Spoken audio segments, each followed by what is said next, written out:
and then I started off like not placing as much, and that's when I started to like kind of feel like maybe this is where I start to transition into the content. Yeah, like the content aspect thing. And I was always firing up my stream, but I wasn't invested in it. Like I was like, here guys, I'm going to put on a show for you guys. I'm gonna play. I mean, I was scrimming like a lot, especially with Mars towards that period. Like we were scrimming, we were playing everything. No matter what scrims were going on, we were scrimming all day, like 10 hours. And that's late. Like a lot of people stopped scrimming and like we're like on and off. And then once I stopped placing, I was thinking about that transition, and that's when I started to figure out that like, hey, next 30 60 days, this is no longer going to be a thing. The FaZe? Yeah. So boom. So how does that happen? Someone hits you up. You get a very confusing phone call. That's how it happened. No way. Yeah, out the blue. And then so now I'm streaming every day, and people are coming and showing love for FaZe. Yeah. Something that I know I'm not going to be a part of. And it's hard for you to show. Yeah, it's weird. That is weird. Like it was a super awkward time. Awkward. Yeah.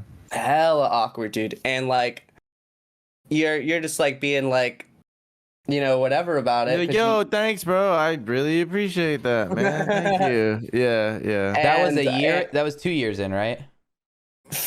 I believe it was a year and a half. Is that what your contract was? A year and a half? How does that work? Through. Okay, yeah. So how does that work? Because I want to hear what this phone call was like. What was confusing about it? You know what I'm saying? Well, also on that note, sorry, before you continue, because this is very crucial. On that note, I want to know, because what we hear always is FaZe the family. Nobody ever really leaves FaZe. Like that's what people think. Nobody ever really leaves FaZe. So 2010 till forever. Yeah. So how does that fucking work? Like I said, it was very confusing. It still kind of is a bit confusing. It was just like, hey, like this pretty much isn't working out. Like, you know, in 30 days, like, or 45 days, whatever it was, it'll be done.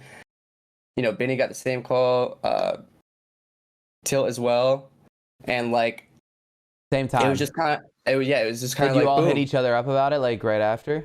Yeah, because so the biggest thing was Tilt. It's crazy because he's still living in the G Fuel house, which was with Thieves and Dirty and them. So I was surprised to see that he was as well, because you know, he's in a house with them and he's doing things and all that. But no, yeah, because we ended up calling Tilt because we were like, is you know, he's been to the house, he's met the people, he's done all that, and then he ended up telling us the same thing. So yeah, it was just kind of out the blue. I don't know if they were you know, clearing for something or someone or whatever was coming, but yeah, and it kind of sucked. The timing was horrible. It was like fucking, you know, COVID and all that shit. So like early on in that. So no, yeah, it was pretty dust. How can they do that halfway through the contract without a reason?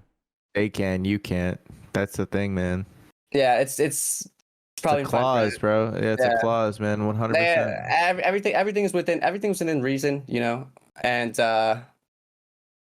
definitely something I could look back on and look into, but further, because I was actually speaking about it and thinking about it, but you know, I take it as a lesson, man. I take it as a lesson.